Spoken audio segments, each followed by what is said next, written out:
Antes de você ter uma ótima noite de sono, inscreve-se em nosso canal.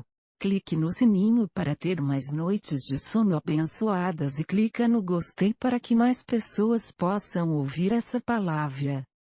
Tenha uma ótima noite em nome de Jesus. Glória a Deus por isso. Eu quero compartilhar com você o 7º dia, a palavra do 7º dia do nosso jejum. Tudo vai cooperar para o seu bem. Diga amém. E eu quero que você preste muita atenção. Você já talvez tenha ouvido essa mensagem, e outros talvez não, mas a palavra de Deus é sempre nova no nosso coração. Eu estava meditando nessa palavra hoje, no meu coração, e de alguma maneira orando e pedindo a Deus que ministrasse ao seu coração, você que está nos assistindo online, você que está aqui também nessa noite. Olha para cá, preste atenção. Você não é uma pessoa comum.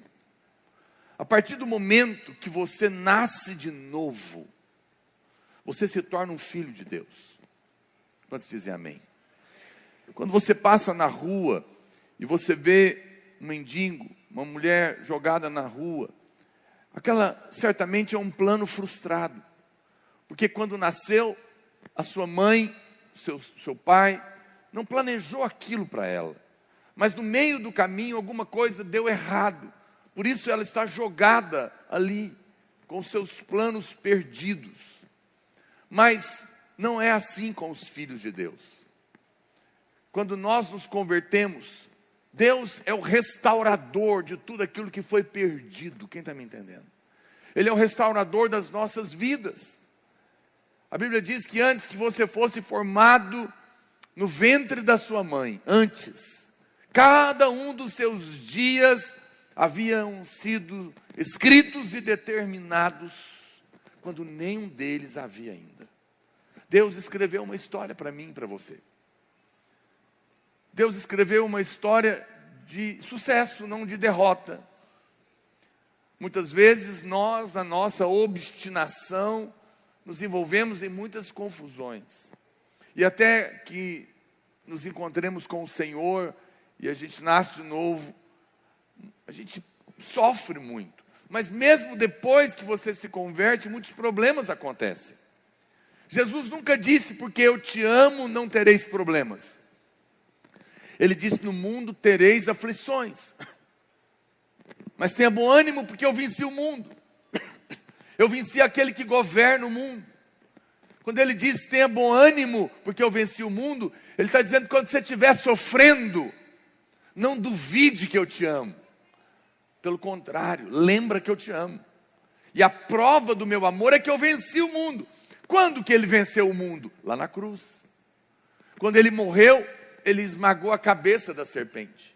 Pela sua morte, ele destruiu aquele que tinha o poder da morte, a saber, Satanás, e livrou a todos que pelo pavor da morte estavam escravizados por toda a vida, diz Hebreus. Então naquele momento, ele vence o mundo. Por isso ele diz, tenha bom ânimo. Quando você tiver, o problema é que quando a gente está passando por problemas e lutas, a primeira coisa que vem é, parece que Deus não me ama. Parece que Deus se esqueceu de mim. A sensação que você tem é o contrário. Mas quando Jesus diz, tenha bom ânimo porque eu venci o mundo, ele está dizendo, você está passando por uma luta, você está passando por um problema, uma situação difícil de injustiça, tenha bom ânimo, lembra que eu provei na cruz o meu amor por você. A Bíblia diz que Deus provou o seu amor na cruz.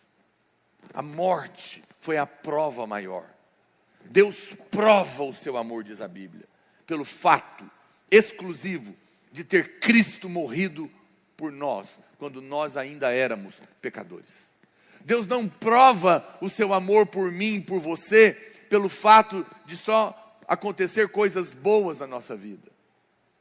Deus não prova o seu amor pelo fato de Ele nos dar tudo o que nós queremos. Esse é o problema da fé que você precisa ter. Amém?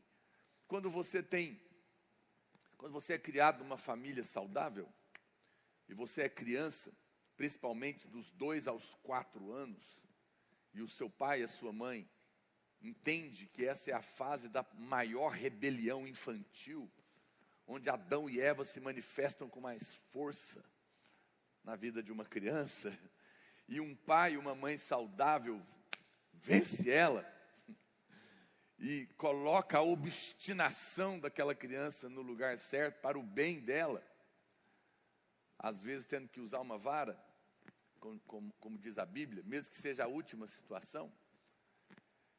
Ele está amando aquela criança, porque aquela criança não sabe, mas ela está testando para ver quem é mais forte.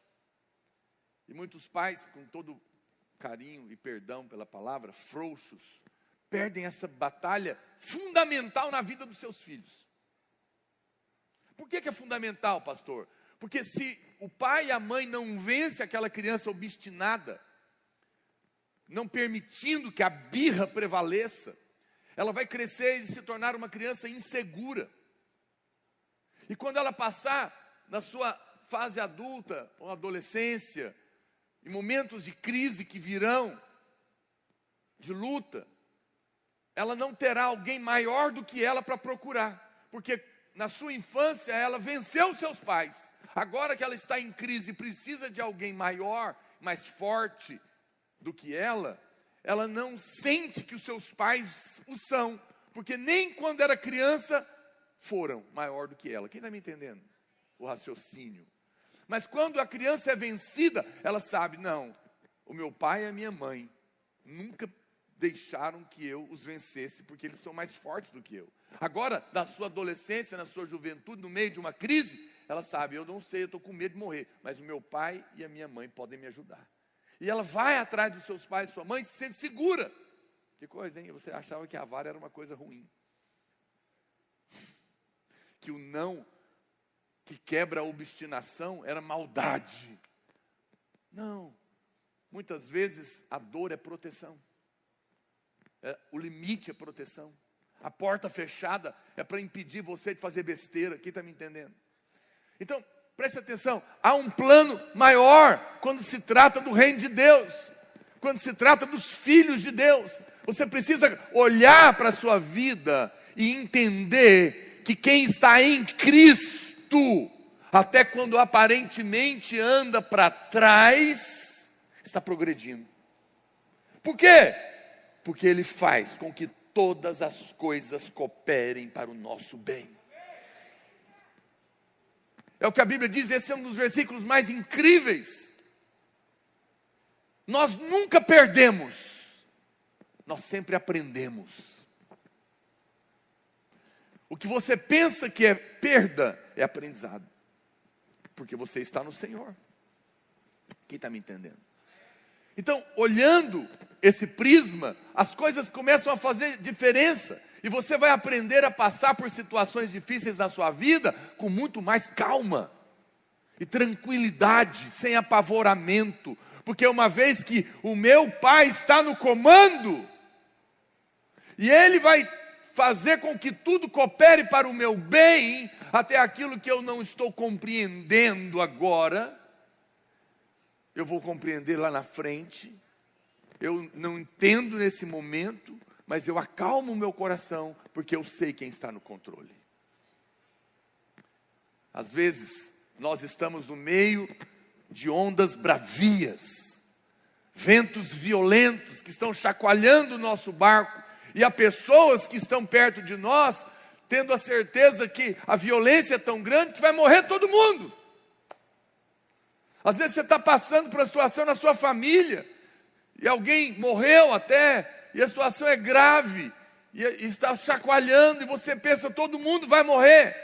Essa foi a sensação que os apóstolos, pescadores, sentiram naquela noite, em que o barco em que eles estavam acometidos de uma grande tempestade. Eles tinham a certeza que iriam morrer, mas a Bíblia diz que Jesus, no mesmo barco, dormia. Mas os apóstolos diziam, nós vamos morrer. Todos eles estavam passando pelo mesmo problema. Eu gosto de uma explicação que eu ouvi de um homem de Deus, Ele disse assim: você sabe por que Jesus estava dormindo e os apóstolos estavam achando que ia morrer no meio da mesma tempestade? Porque as reações eram distintas. Ele disse assim: porque Jesus sabia quem estava balançando o barco. Ele sabia quem estava no controle do balanço. Quando você é criança, hoje em dia parece que não tem mais balanço nos parquinhos, né? Tem ainda, né? Então, quando você é pequeno, você vai no parquinho balançar, e aí o seu pai empurra o balanço, e se você é daquelas crianças aventureiras, você fala: balança mais alto, pai, né? Até o balanço dá aquela quebrada na corrente, né? Tac! Né? Já viu? Vai tão alto que ela dá mas não cai. E você vai lá em cima e o seu pai está ali. E você parece que não se importa, porque você está se sentindo de alguma maneira seguro. Mas imagina a cena comigo. Se por algum momento o seu pai sai para ir no banheiro, você está no balanço e chega alguém que você não conhece, você nunca viu, é um estranho. E ele diz para você: você quer que eu te balance? Eu posso te fazer balançar alto. Você vai: não, eu não quero, porque você não sabe quem está balançando. Mas quando é o seu pai, não tem problema balançar alto, porque o seu pai te ama e você sabe que ele não vai deixar você cair. Olha para cá, quem está balançando o seu barco, as tempestades podem estar balançando o seu barco, mas o seu pai está no controle do balanço. Não temas, você não vai cair. Jesus sabia que ele morreria na cruz, ele não morreria na tempestade. Ele sabia que tinha um plano maior, por isso ele podia dormir.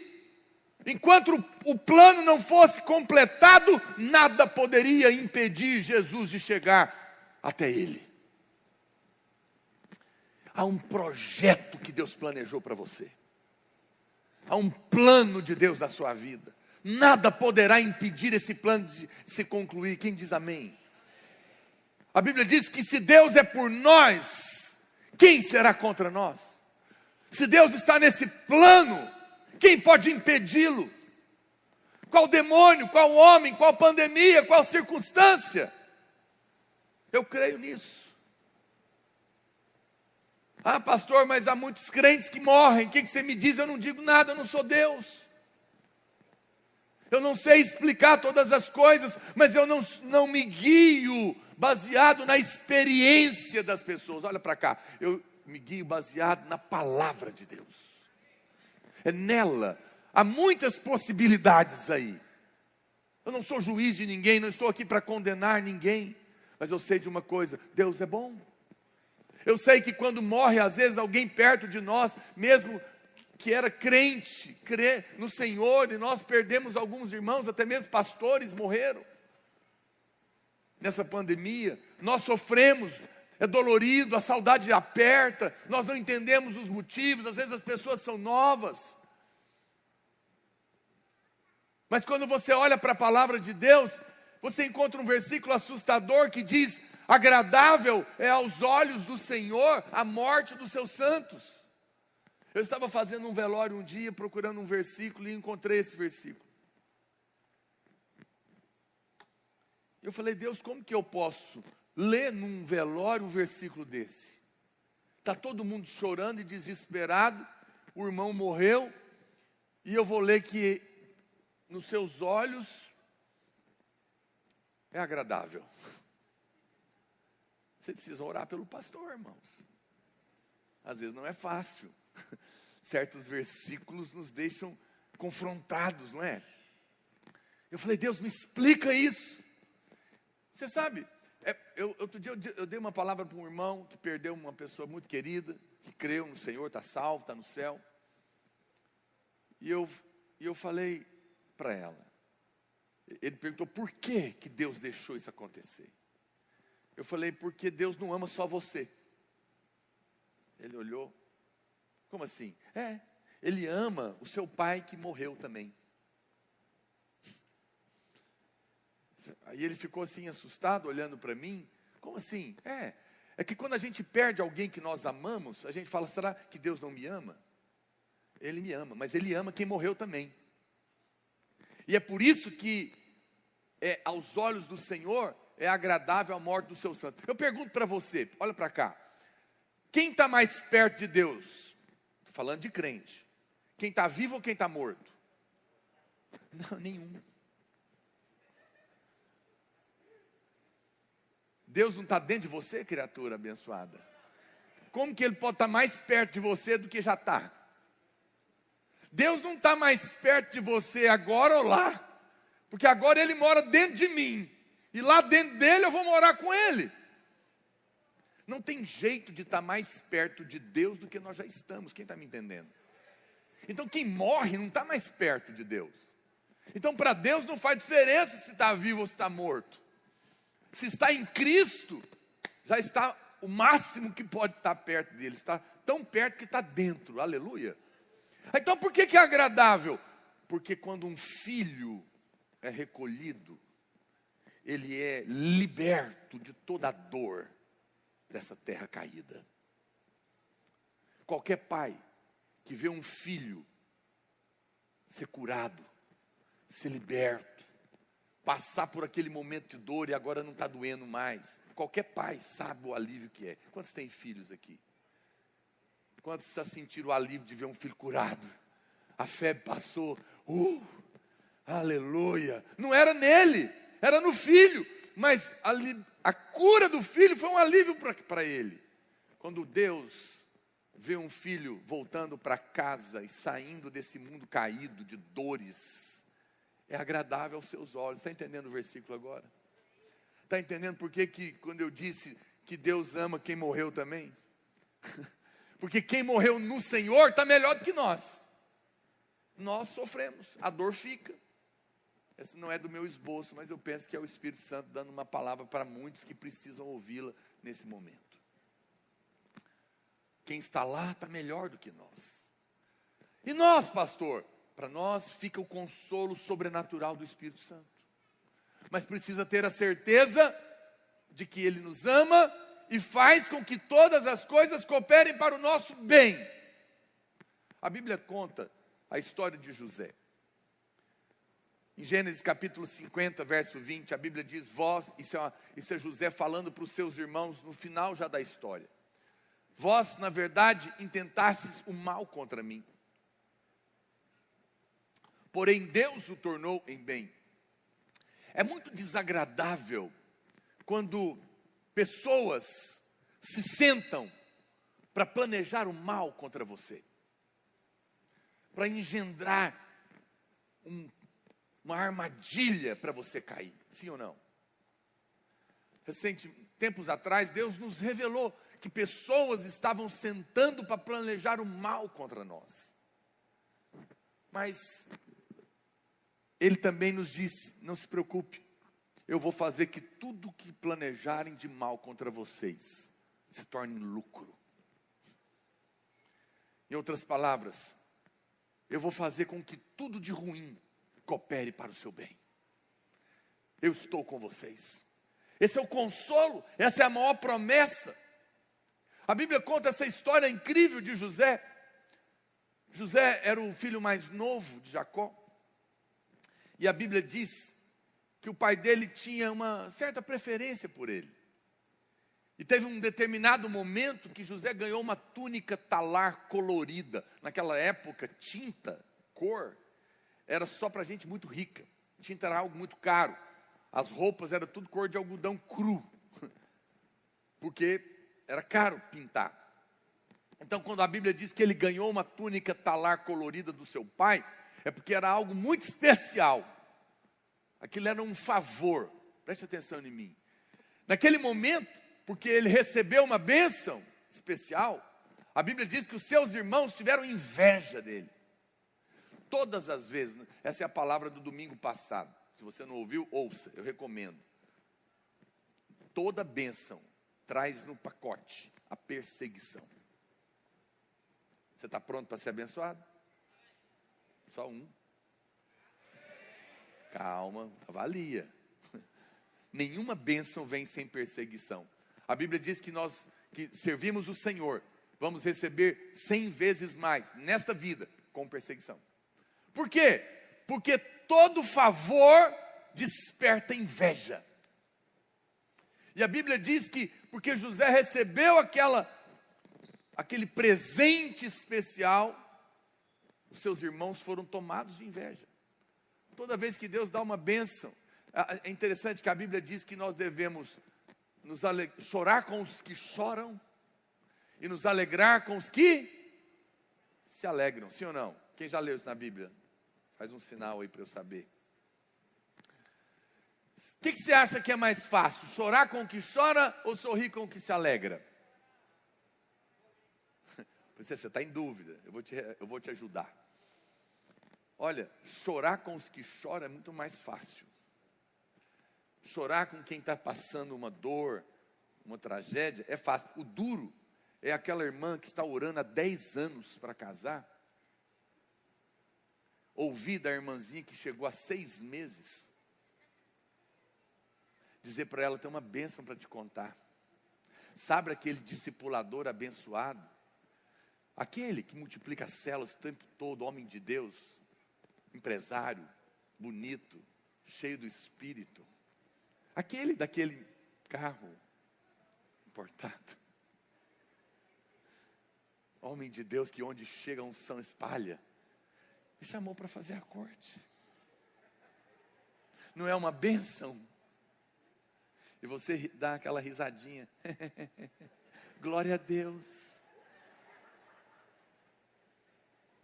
E quando ele te chama para casar, é duro quando tem 5 irmãos estudando para passar no mesmo concurso.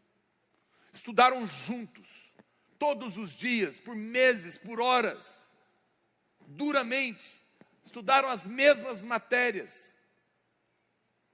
Mas agora, apenas um passou. E ele vai fazer uma festa para celebrar a conquista. Eu pergunto, convida ou não convida os outros 4? Eu preciso responder se é mais fácil chorar com os que choram ou rir com os que sorriem? Não, né? Você já percebeu, você já sentiu a dor aí, né? Não é fácil se alegrar com os que se alegram. Por quê? Porque a inveja está na carne de todo mundo. E se você falar para mim que você não tem inveja, então coloca mais um pecado para arrepender, que é o da mentira.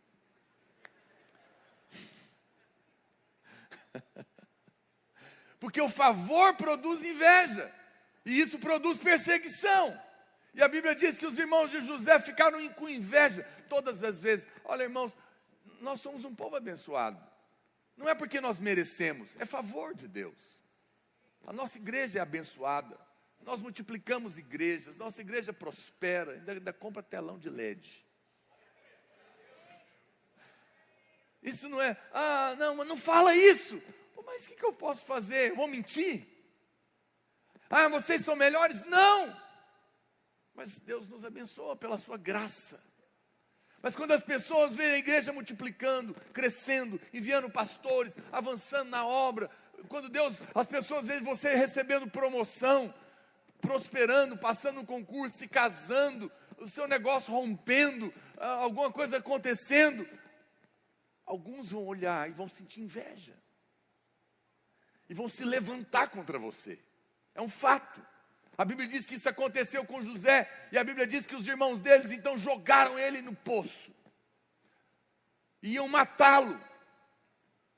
Mas dentro do coração de José, ele não era o homem do poço. Ele tinha tido um sonho. E neste sonho, a lua e as estrelas se dobravam diante dele. Era um sonho profético. Era Deus dizendo, eu vou te levar em lugares grandes. Agora ele estava dentro de um poço para morrer, de repente, porque eu creio que ele deve ter orado de Deus, eu não sei porque os meus irmãos estão fazendo isso comigo, mas eu não levo isso em conta, eu sei que o Senhor tem planos, porque o Senhor me mostrou, eu não sei, a Bíblia não diz qual a oração que ele fez dentro do poço, mas eu creio que ela não foi a oração dos vitimistas. O Senhor falou que eu tinha um plano, que a lua e as estrelas se eu dobrar diante de mim, mas agora estou aqui dentro deste poço jogado, ninguém me entende. Para mim nada dá certo. essa oração não tiraria José de lá. Eu acho que José olhou e falou, estão dizendo que vão me matar, mas o Senhor me disse que tem um plano na minha vida. Eu não sei como vai ser, mas eu sei que o Senhor está no controle. De repente um dos irmãos falou, não vão matar não, vai ser complicado, está vindo uma caravana, vão vender, pelo menos a gente ganha algum dinheiro. Venderam ele para Potifar. Para o pessoal levaram ele, né? E lá ele foi vendido para um homem rico. Porque, olha, você vê que é favor de Deus, porque ser empregado de pobre é ruim, né? Ele foi escravo, mas foi escravo de rico. Mas a Bíblia diz que estando lá, a mulher do Potifar agora se invocou com ele, mentiu contra ele, falou que ele tinha atacado ela, e por isso agora ele é preso.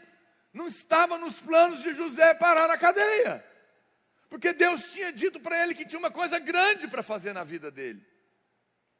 Talvez lá na cadeia, ele falou, meu Deus, eu não estou entendendo, Senhor. O Senhor falou que eu ia ser rei, primeiro-ministro, que eu ia ter uma posição de grandeza, eu não sei exatamente o que é. O sonho foi tão claro, a visão foi tão nítida. Eu criei, mas agora quando eu achei que o Senhor estava fazendo, de repente eu venho parar numa prisão, e já vai para 13 anos que eu estou aqui. Tanto tempo, e parece que aquela promessa nunca vai se cumprir. É inveja de um lado, é mentira do outro, é calúnia do lado de cá, é prisão do lado aqui, é perseguição de outro jeito, é o meu patrão que se levanta, é o meu noivo que desiste de casar comigo, é o concurso que eu não passo, é o meu pai que se levanta contra mim, são irmãos que me deixam. Meu Deus, o que está acontecendo? Mas de alguma maneira, José não ficou no poço dentro dele. José não deixou que aquela prisão passasse para dentro do coração dele. Ele lembrava da promessa. E ele dizia, Deus, o Senhor tem algo, eu não sei explicar, eu não sei porquê eu estou passando por tudo isso, mas eu sei que o meu Redentor vive e em breve se manifestará na minha vida.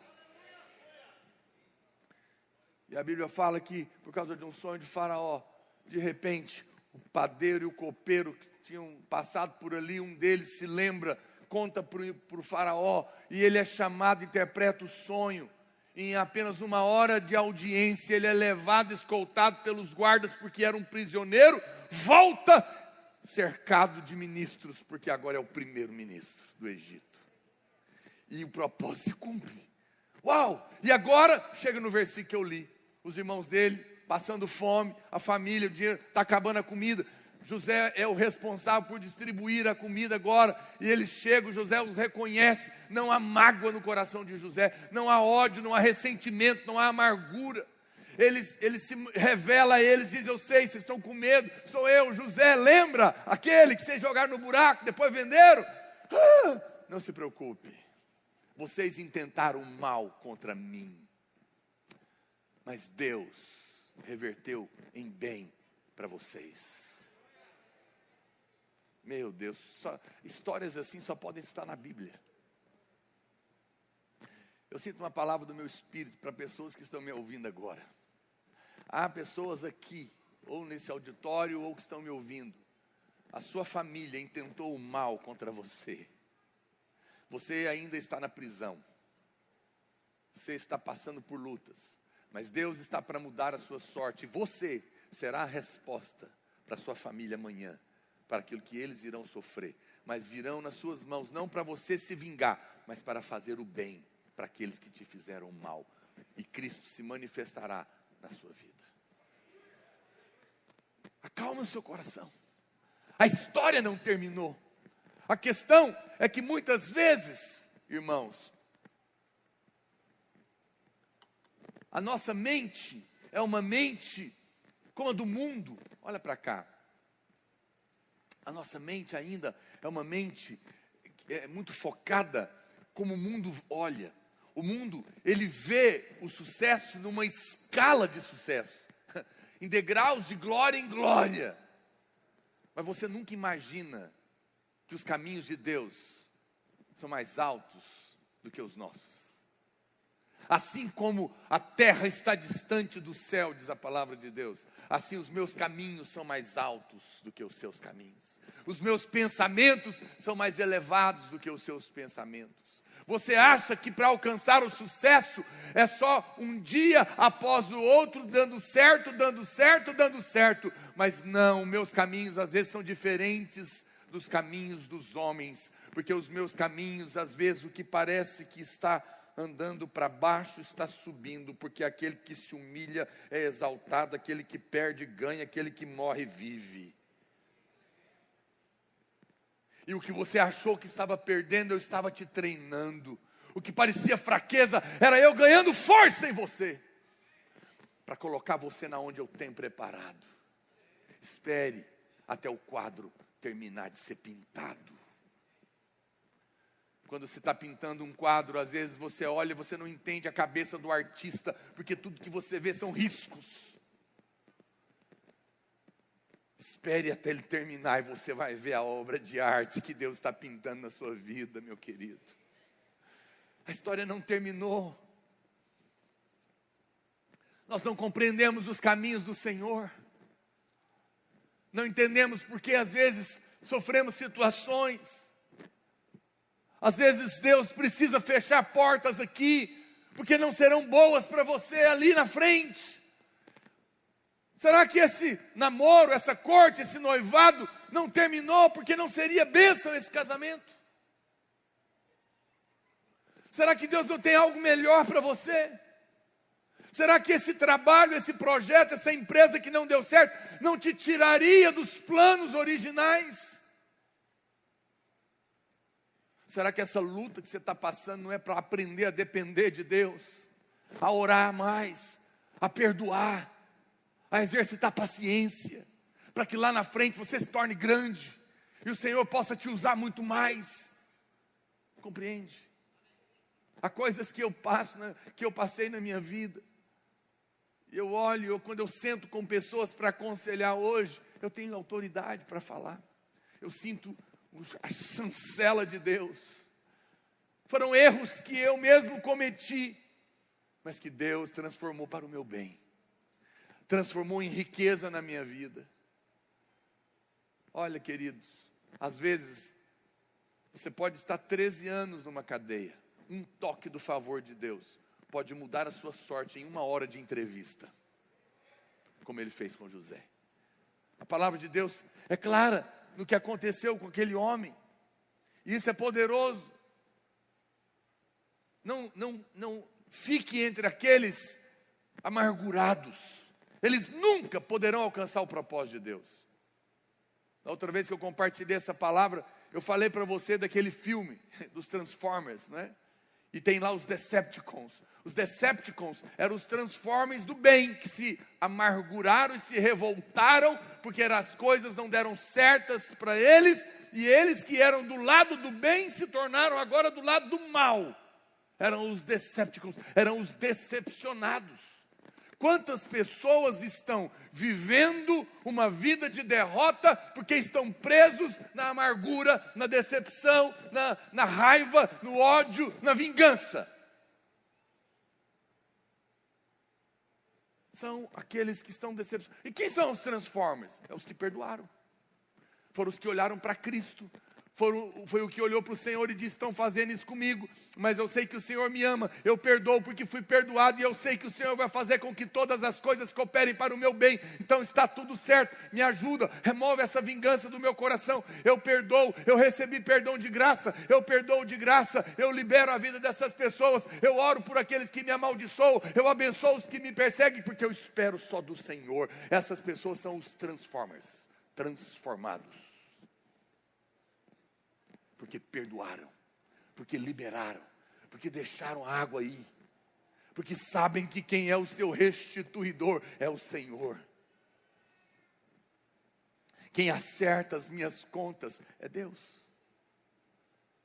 Mas outro dia nós pregamos sobre isso, o acerto de contas vem. Muitos irmãos ficaram incomodados, porque nós dissemos que o acerto de contas significa que Deus vai restituir o prejuízo que te fizeram. Mas as pessoas perguntaram para nós, mas e eles que fizeram mal? O que Deus vai fazer com eles? Isso não é da sua conta, criatura. As pessoas estão mais preocupadas que Deus vingue o outro do que restitua ele. O acerto de contas é Deus te restituindo. O que vai acontecer com o outro não é problema seu. Tomara que ele se arrependa e Deus tenha misericórdia deles. A conta dele é com Deus e a minha é com Deus também. Não é um contra o outro, quem está me entendendo? José não ficou no poço de amargura. Querido, sai desse vitimismo. Sai desse lugar, ai, as coisas comigo não dão certo, comigo tudo dá errado, misericórdia, as coisas não vão para frente. Enquanto você ficar procurando um culpado, você vai ficar preso no poço. Mas lembra, Deus tem um plano maior, e aquilo que te foi feito para o mal, Deus vai redundar em bem, se você der a resposta correta no seu coração.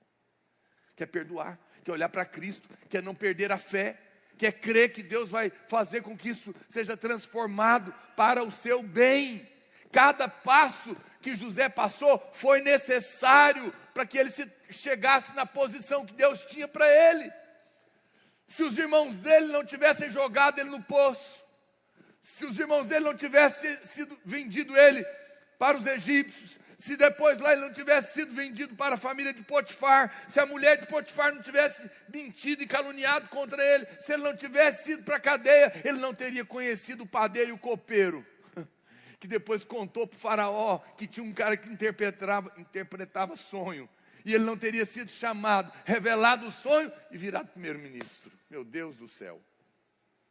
Se eu te contasse, se Deus aparecesse para você e dissesse, minha filha, eu te fiz para ser uma rainha incrível e maravilhosa, poderosa e rica, e vai abençoar muita gente. Você ia dizer, aleluia. Mas agora eu vou te mostrar o caminho que você vai ter que percorrer.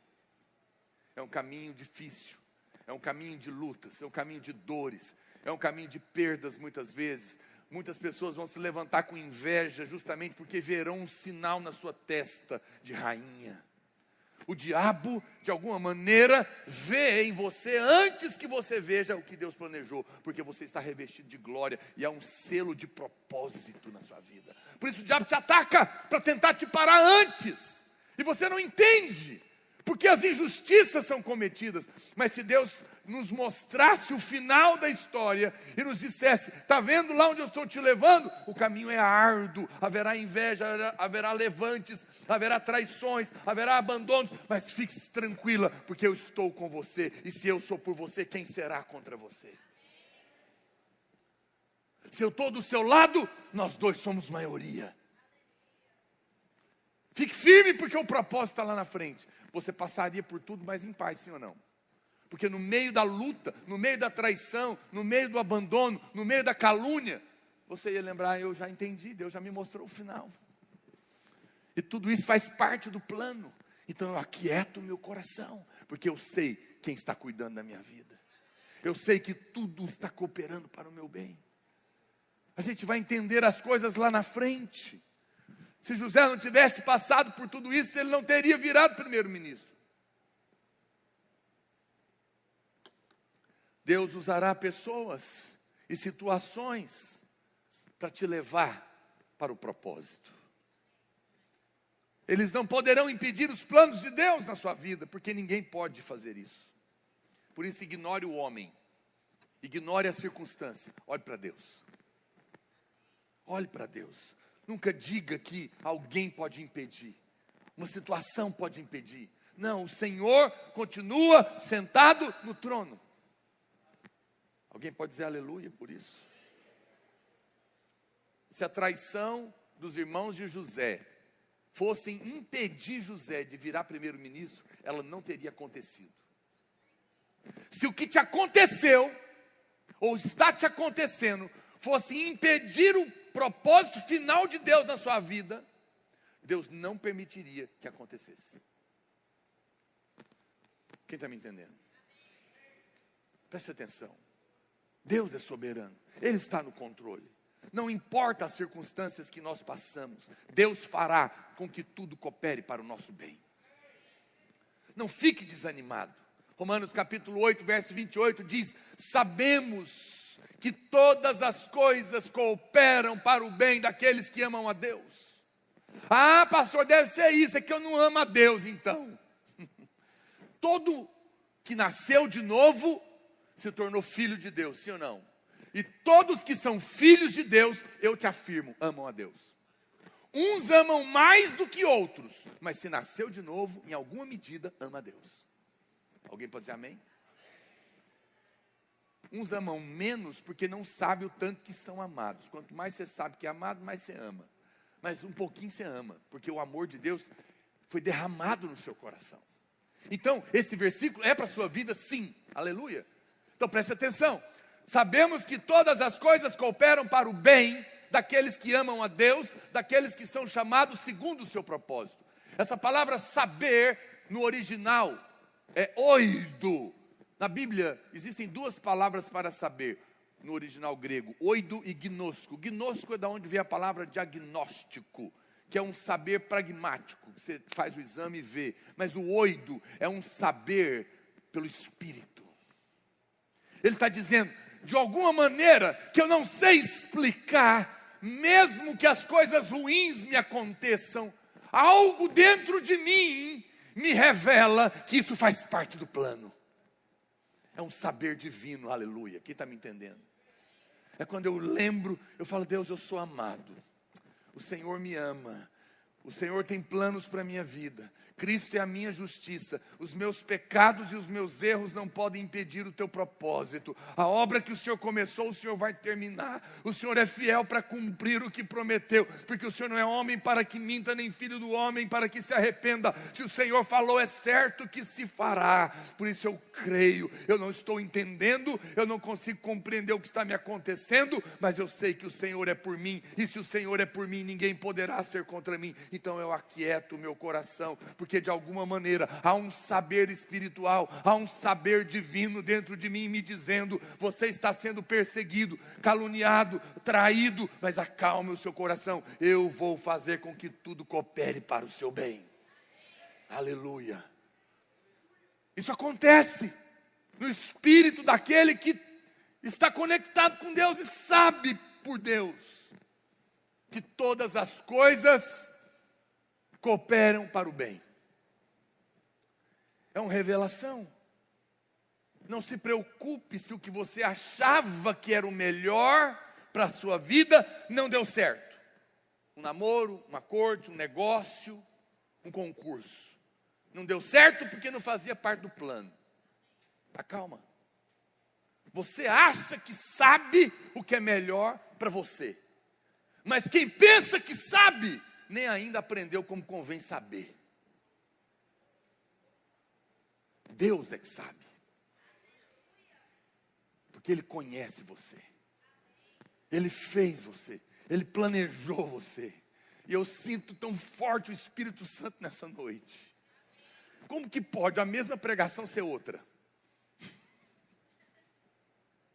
Eu estava pensando, acho que nem vou gravar, porque já tem uma. Mas é outra. Se fosse você, eu assistir as duas. A outra até é de dezembro. Mas eu estou sentindo um espírito profético tão forte aqui hoje. Se eu fosse, alguém testifica comigo? Sinto o espírito profético. Deus está falando conosco. Aleluia. Olha, presta atenção. A Bíblia diz que todas as coisas cooperam para o bem. O que significa todas as coisas? Significa que não são só as coisas agradáveis, são as amargas também.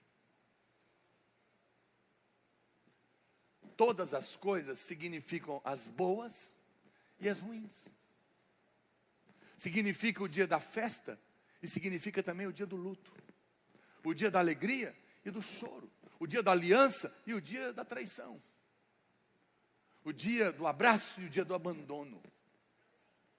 Porque esse mundo é caído. Jaz no maligno. A carne não presta. Significa o dia que você acertou e significa o dia que você errou. Porque até os seus próprios erros, Deus vai transformar para o seu bem. Não se condene. Lembra da historinha do Paulinho e da sua irmã, a Célia, que foram passar férias na fazenda da vovó. E o Paulinho, que gosta de atirar de estilingue, e é bom de mira, viu o pato de estimação da avó, mas estava muito longe. Ele falou, não, é só para assustar. Mas acertou bem na cabeça do pato, logo de cara, e o pato morreu. O Paulinho, desesperado, sabendo que era o pato de estimação da avó dele, correu para esconder, colocou debaixo da lenha. Só que quando ele olhou para trás, a irmã dele, a Célia, estava vendo tudo. Aí, à noite, a avó dele falou, Célia, vem me ajudar a lavar as vasilhas. E ela passou e falou, vó, o Paulinho disse que sempre quis aprender a lavar vasilhas. Não é mesmo, Paulinho? E o Paulinho olhou assim assustado, como diz, não estou te entendendo. Ela falou baixinho, o pato. E ele foi lavar a vasilha. No outro dia, de manhã, ela foi no quarto e falou, Célia, vem, acorda, me ajuda a fazer o café da manhã. Ela com muito sono falou, vó, o Paulinho disse para mim ontem à noite que quer te ajudar. Não é, Paulinho? O pato. Na hora do almoço, se repetiu, da noite de novo, no outro dia de manhã de novo. No terceiro dia, o Paulinho desesperado, angustiado, não aguentava mais aquilo. Resolveu contar para a avó. Vó, eu não aguento mais. Eu vou ficar um mês aqui, eu vou morrer. No primeiro dia, vó, aconteceu uma tragédia. Eu atirei no estilingue, eu matei o seu pato. E a avó dele falou para ele, eu vi. Eu estava na janela assistindo tudo. Eu já sabia. E eu já tinha te perdoado.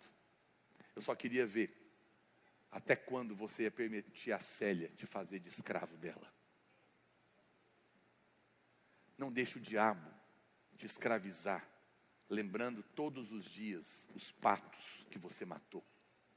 Você está perdoado. Ele viu tudo, mas ele já pagou lá na cruz com o seu sangue. Aleluia. Viva em liberdade de vida. Viva em liberdade de vida. Não há mais culpa, não há mais condenação. Não temos que viver debaixo de nenhuma. Nada pode impedir os planos de Deus, nem meus erros. Por isso a Bíblia diz todas as coisas boas e as ruins, as difíceis e as que me aconteceram para o bem. Quando o diabo se levantar, apenas diga para ele, faça o seu melhor, porque em breve o meu Senhor vai entrar em cena e manifestará a sua vitória na minha vida.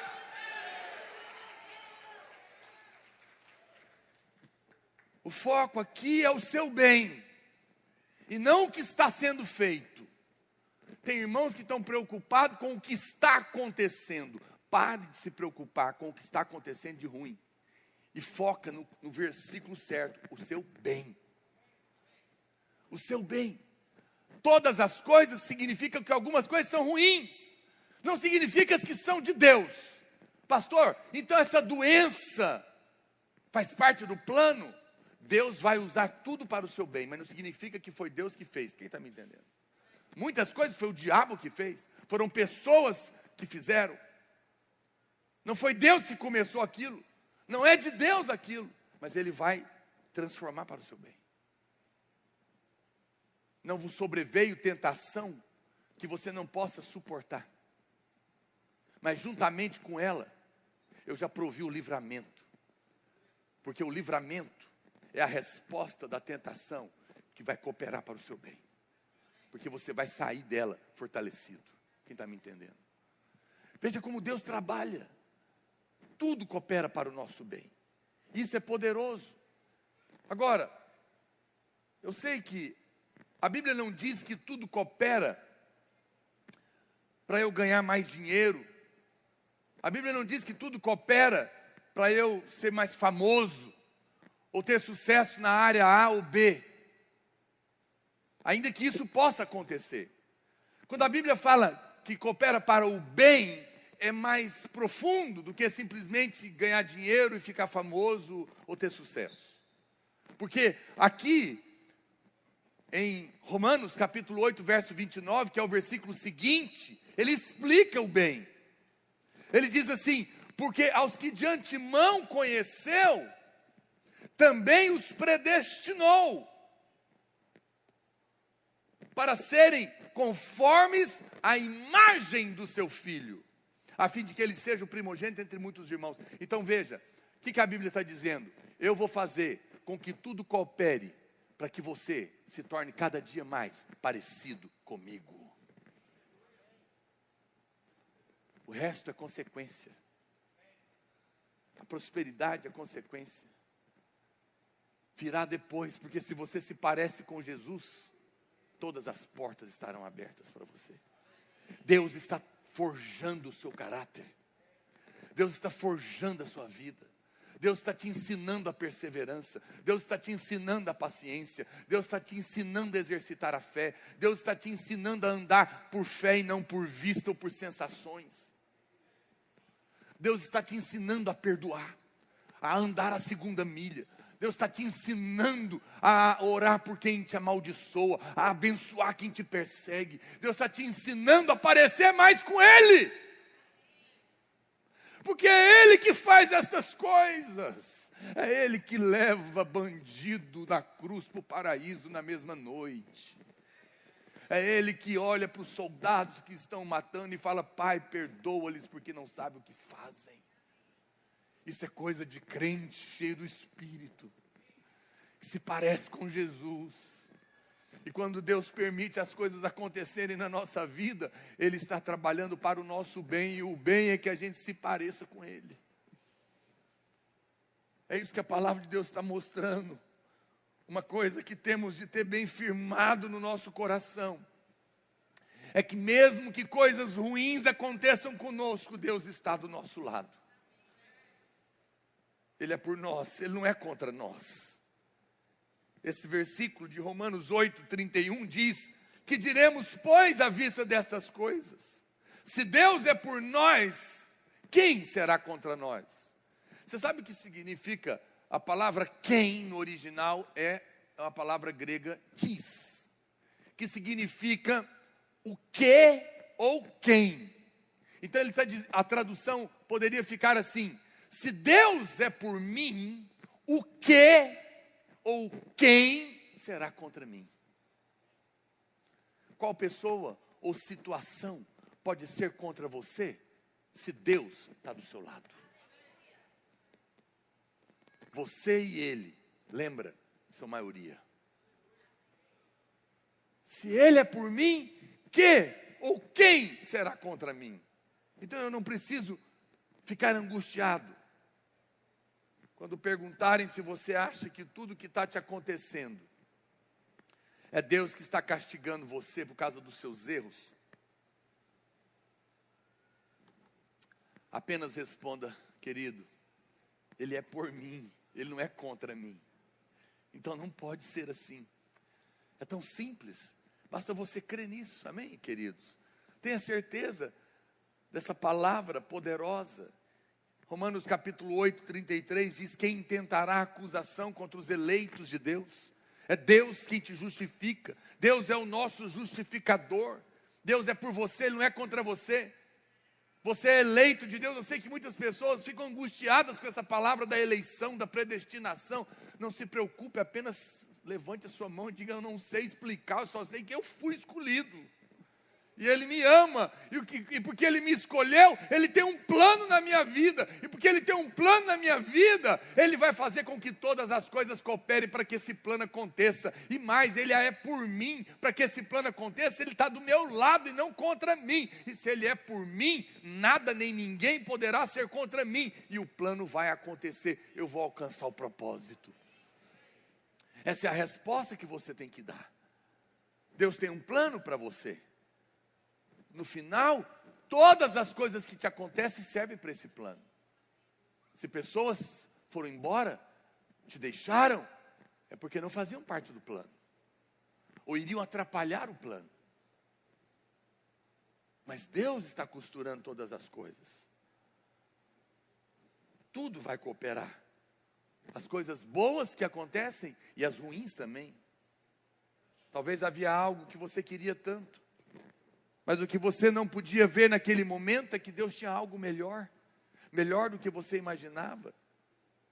E Deus te ama muito para deixar você perder o propósito. Ele não vai deixar. Quando você entende que tudo serve para o plano de Deus, você não vai mais se sentir injustiçado quando as coisas derem errado. Olha, vou repetir. Quando você compreender que tudo que te acontece coopera para o propósito que Deus tem na sua vida, quando os problemas acontecerem, seja de traição, perseguição, calúnia, prejuízo, erro, você não vai ficar mais ansioso. Porque você vai dizer: Deus, até isso, eu sei que de alguma maneira eu vou aprender e lá na frente vai cooperar para o que o Senhor tem na minha vida. Isso não é um alívio? Muitos irmãos precisam tomar decisões. E eles falam: pastor, ora por mim. Eu não sei se eu vou para lá ou se eu vou para cá. Alguns querem que eu diga para onde ele vai. Não me faça a pergunta. Eu nunca vou te dizer para onde você vai. Eu não sou Deus. É o Espírito que te guia.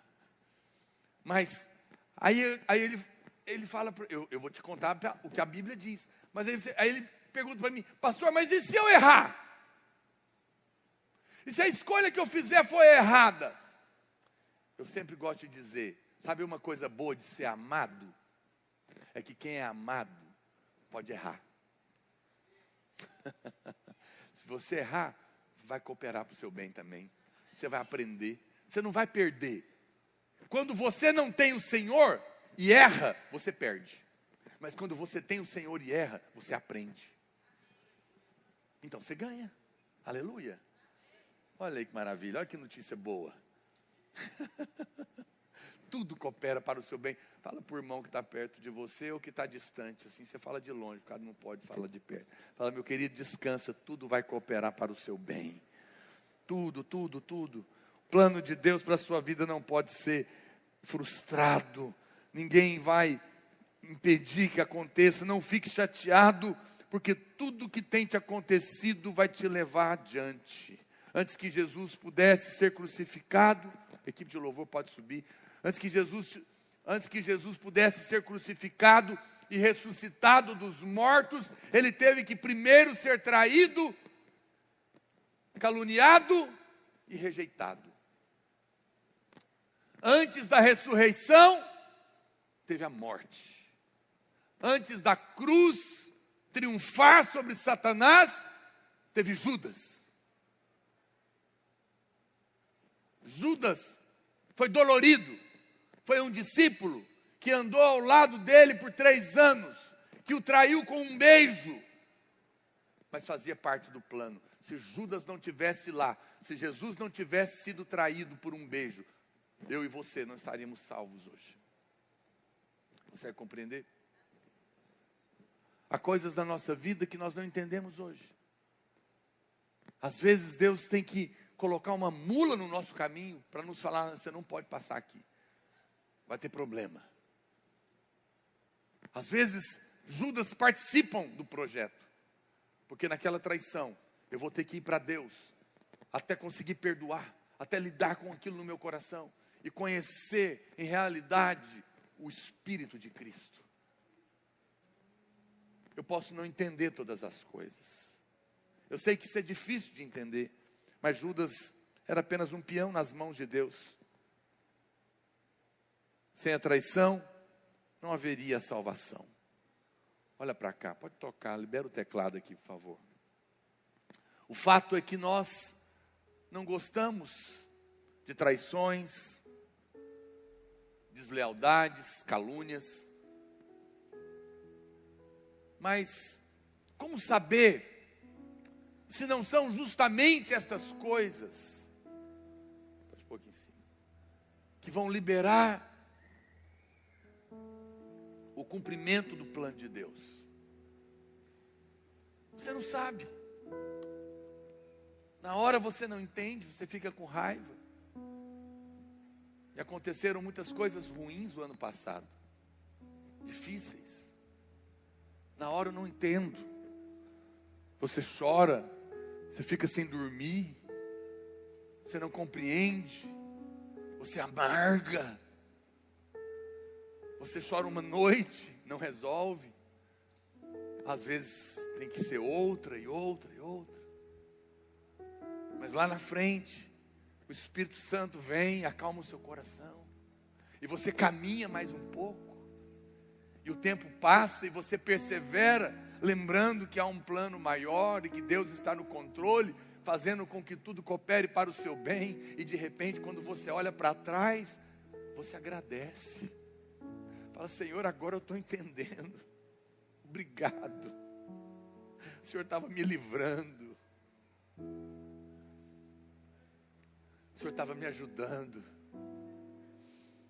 Eu já contei essa história uma vez, mas talvez você que está me assistindo não ouviu. Quando um dos meus filhos eram pequenos, um deles caiu e cortou o queixo. A gente estava de férias, era domingo, e eu sangrava muito. Pus um pano, levei para o hospital, e o médico falou: olha, só estou eu aqui, você vai ter que me ajudar. Quando ele viu aquele homem de branco, já agarrou em mim. Pensou: ele vai me matar. Ele falou: eu vou ter que anestesiar para costurar. Já estava doendo, sangrando, com o queixo aberto. Ele viu aquele homem com a seringa na mão. Ele agarrou em mim. E o médico falou: o senhor vai ter que segurar ele para eu costurar. Eu era a salvação. Mas aquele que agora era a salvação, tinha que segurar para o bicho papão. E eu enrolei no lençol, não lembro se era minha filha ou meu filho mais velho. Eu enrolei ele no lençol, segurei. Ele olhava gritando, e eu segurei a cabeça dele para o médico enfiar uma injeção lá dentro e costurar. A criança, naquele momento, pensa: o meu pai, que diz que me ama e devia me proteger, está cooperando para a maldade me fazer sofrer. Mas foi só até ele crescer. Quando a gente cresce, a gente descobre que às vezes Deus tem que nos segurar no meio de uma luta. Porque, na verdade, Ele não estava cooperando com o mal. Era para o nosso bem. E se não tivéssemos que passar por aquilo, não estaríamos vivos hoje. Às vezes, você estava revoltado porque bateu o carro naquela esquina. Mas pode ser que Deus te parou numa esquina para você não morrer na outra. Às vezes, Deus está te poupando de coisas à custa de outra dor. Mas quando você crescer, você vai ver que tudo era para o seu bem. Ele está no controle, Ele está aqui. Às vezes, a gente não entende. Mas o teste é, no meio da luta e da dor, você vai continuar crendo que Ele é bom?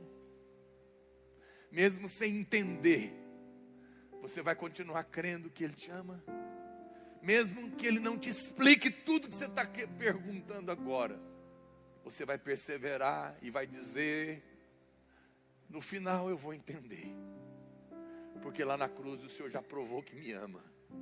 Agora parece que as coisas não estão dando certo, parece que o fruto não vem, a traição bate a porta, a rejeição está me afrontando, a calúnia está sendo derramada sobre mim, mas eu não vou guardar mágoas, eu vou perdoar, porque eu fui perdoado, e eu vou esperar no Senhor. Eu vou me humilhar na sua presença, até que chegue o dia do Senhor me exaltar, porque o Senhor é por mim, não é contra mim. Eu entrego a minha vida nas suas mãos. E quando você é aprovado no teste, Deus te coloca no próximo nível. Tudo vai cooperar para o seu bem. Coloque-se de pé. Os servos vão entregar o pão e o vinho, nós vamos cantar uma música. Enquanto você canta essa canção, deixa o Senhor mover no seu coração. No meio da luta, seja aprovado pela fé. Eu tenho um Deus que não vai deixar essa luta me matar, o desespero me tomar. Uma expressão que esteja a situação, o controle ainda está na palma de suas mãos. O choro dura uma noite, mas a alegria ela vem pela manhã. Eu creio, Diga isso. O choro dura uma noite, mas a alegria ela vem pela manhã. Eu creio, eu creio. Ainda que a figueira não floresça, que não haja fruto na vide, que o produto da oliveira minta, todavia eu me alegrarei, todavia eu me alegrarei, todavia eu me alegrarei, todavia eu me alegrarei, todavia eu me alegrarei, todavia eu me alegrarei.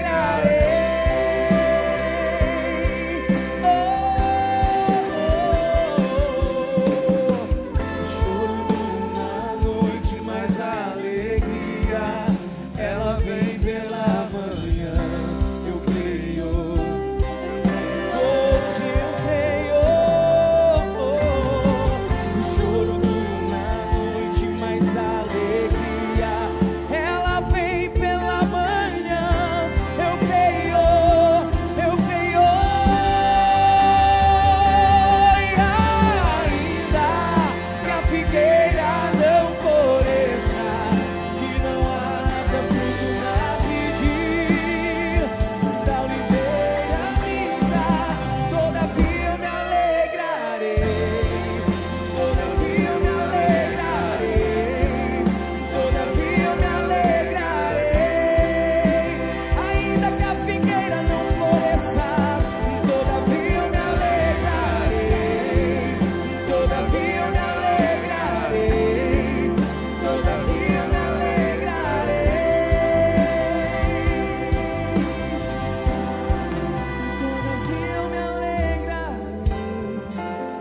todavia eu me alegrarei, todavia eu me alegrarei. Feche os seus olhos. Feche os seus olhos. Só o teclado tocando para mim. Eu não sei o que tem te acontecido. Talvez há pessoas aqui nessa noite, nos assistindo ou presente, que há uma dor profunda no seu coração. Talvez até mesmo uma revolta. Mas o Senhor te diz: perdoe. Entrega nas minhas mãos. Confia que eu estou do seu lado. Eu não sou contra você, eu sou por você. E mesmo as injustiças que você está sofrendo, eu vou fazer cooperar para o seu bem. Lá na frente, você vai compreender. Eu sei que o seu coração está apertado pela perda que você sofreu, mas eu sou o seu restituidor, o seu ajudador e o seu consolador. Eu tenho planos melhores para você, planos maiores. Eu estou te fazendo mais parecido comigo. Eu estou te ensinando a paciência, a perseverança e a fé no dia da tribulação. Não olhe para as circunstâncias, não olhe para os inimigos, para as ameaças. Olhe para mim. Sou eu que te escolhi e planejei todas as coisas na sua vida. E lá na cruz eu provei o meu amor por você. Eu vou completar a obra que eu comecei. A história não terminou. Eu sou o alfa e o ômega, o princípio e o fim. Um dia eu disse, comece. Mas só eu digo, terminou. A última palavra não é do médico, não é do advogado, não é de Satanás. A última palavra é minha, diz o Senhor. Na sua vida, a última palavra é minha. Por isso aquiete o seu coração, porque eu tenho pensamentos de paz a seu respeito e não de morte, para te dar o fim que desejais. Pegue o seu pão, erga ele para o céu.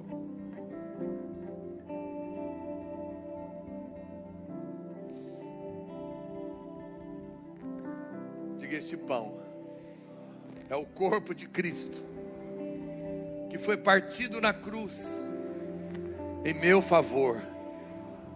O castigo que me traz a paz estava sobre ele, e pelas suas pisaduras eu fui sarado. Sobre o seu corpo ele levou a maldição da morte, da miséria e da enfermidade. Ao comer este corpo, eu recebo vida, saúde, suprimento. Ao comer deste pão, eu declaro que eu sou um com Ele, e Ele está trabalhando em mim, para que a cada dia eu me pareça mais com Ele, em nome de Jesus. Ergue o seu cálice, diga: este cálice é o sangue da nova aliança, que foi derramado na cruz, em meu favor. Este sangue está sobre mim, porque Ele morreu e ressuscitou. O sacrifício foi aceito, os meus pecados estão pagos, eu estou perdoado. O anjo da morte não pode me tocar, e o reto juiz está satisfeito. Nenhuma ira será derramada sobre mim, porque já foi derramada sobre Cristo. Ao tomar esse cálice, eu tenho paz, eu tenho perdão, proteção e vida. Eu creio que todas as coisas, as boas e as ruins, as que eu entendo e as que eu não entendo, cooperam para o meu bem, porque Ele é por mim. E se Ele é por mim, nada, nem ninguém poderá ser contra mim.